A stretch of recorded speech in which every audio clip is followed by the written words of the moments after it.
And so then I've got to before I do the flooring, you know, this area here, let's see, all this stucco came off. In the demo, this was all cracked, peeling off, and I made the determination that the stone, the pavers, will still barely fit up here after I patch this. So I figure I'll do the roofing, the webbing material down here first, and tie that in before I do the main patch of the stucco, because then I can do the stucco from up here, and I can just go over my webbing patch roofing material there. And so it's kind of a secondary water protected for the stucco, and if anything gets underneath there, I've got my roofing webbing cloth material down below that. I could have, you know, could I just stucco this first and do a stucco patch all the way down, then do the roofing webbing tape and stuff? Yeah, I probably could, but I don't know how well that that patch material is going to stick to here, and if it leaks, it'll leak behind my webbing material, right? So that's why I'm going to decide to put my webbing material on here first, up to 2 inches or so. Okay, all the way along there. And then after that dries, I'll put a couple other coats on top of that webbing material, that cloth material. Then after that, I'll do my stucco patch. Okay, and the stucco patch has the same color in it, so when this is all done, this is all going to look like stucco. Okay, and that's how I'm going to fix that. And then when I have the stucco patch out, then I'll do that little patch. I'll do this little patch over here, right there, and there's a little bit right in there. And could I do that patch after the pavers come in? Yeah, I could, but then it's going to be right on top of it. I'm just going to put a little stuff in here, a little bit in there, and see, I've got the same kind of deal here. I'll do my webbing, my roofing webbing material here, okay, up so far, and then put another couple coats over that, and just go up about 2 inches or so, maybe 2.5 inches, and then I'll come back when that's all dry, and I'll roll on my my stucco patch right in here, and then I might just kind of coat this too, depending how well the stucco patch looks. I might just put a little bit over that too. We'll see. I just have to make sure my white material doesn't go up any higher than where I can see it once I do the once I put the pavers down.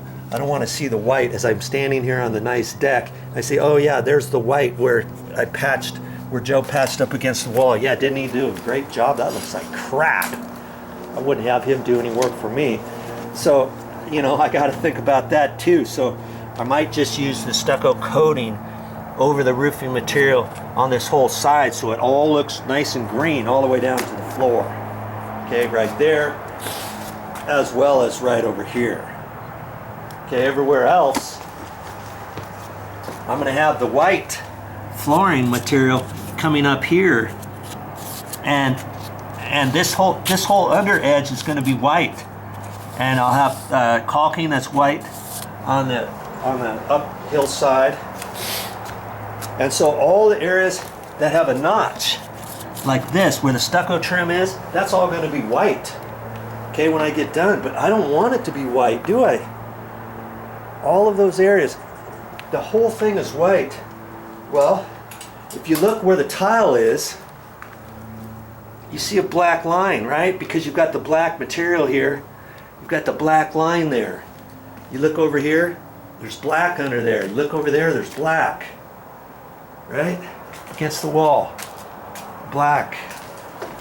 wherever they did it, you see black, don't you? Well, granted, you don't see a whole lot, but do you really want to see white? Well, because my material just happens to be white,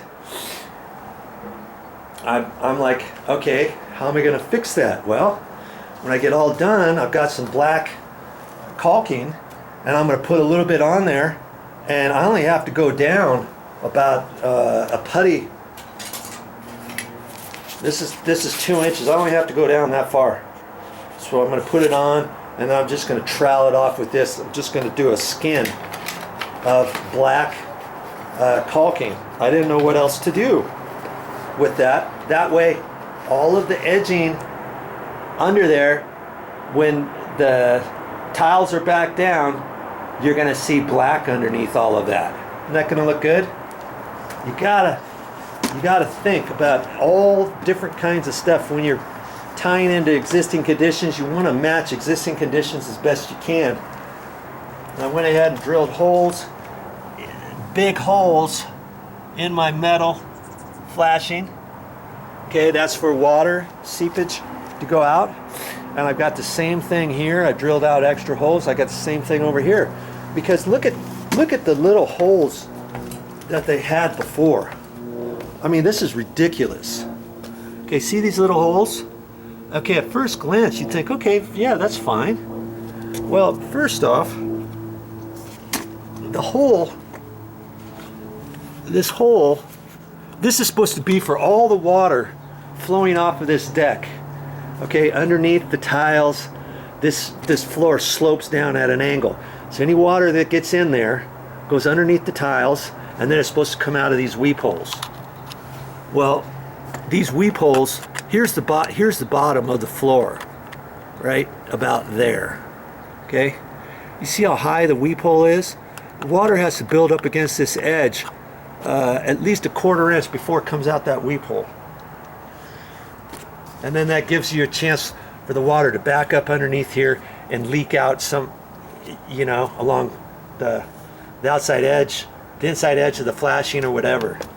And then you look at these holes, this one's halfway covered up, this one's almost covered up all the way. This one's covered all the way. Look at that. No water coming out of that.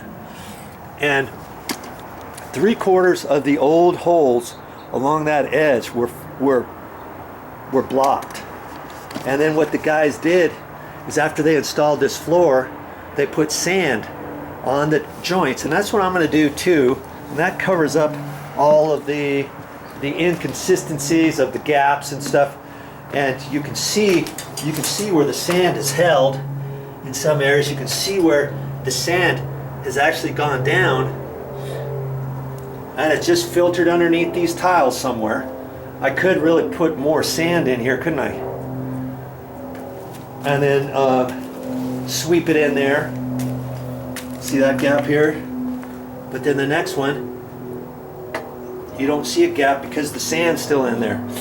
So what they did is, when they put that sand in there, lots of this sand goes underneath the tiles, goes right up to that flashing, builds up along that edge, and then it prevents the water. And lots of it's got, you know, dirt, substance in it, and other stuff that causes the water not to flow out of those little dinky holes. Silly thing. And so I thought, phooey on that. I re-drilled the holes. I even added a couple. I lowered the holes all the way down, all the way, made them big, and I used my reamer bit on my drill, and I did the same thing with this. And I actually drilled out extra holes on that. And in fact, if you want to see that, I think I've showed it before, but if you didn't watch my previous video, see, this is going to be the one for the steps. I re-drilled holes. This one here is where most of the water is gonna flow out of these on the end of the deck. And so I added more, and I drilled them out. I just drilled them out big. because my reamer bit wouldn't fit in until I had a certain size anyways. And I didn't add extra holes over here because this, remember I floated it up at an angle, and so the water's going to be coming down this way from the inside corner of the outside corner of the column. The water's going to be coming down this way, and then most of the water is going to come out right in the end. I mean, I could add a couple more if I wanted. Okay, so all that stuff, I've just got all kinds of different things to do today. So one step at a time, and you'll get her. You don't see the next thing that I'm going to do this floor quickly and easily on my channel, go to my playlists and find the one titled, oh, what am I going to title it? Dry rot deck repairs. I'll have all kinds of videos on here from the start of this project all the way through to reinstalling the pavers. Yes, all of these pavers go down on this floor, but there's quite a few different steps I still have to do. So look for those on my channel. Well, that's all I got for this time, but I'll be back with more videos. And if you like what you see on my channel, subscribe. If you're already a subscriber, thank you very much.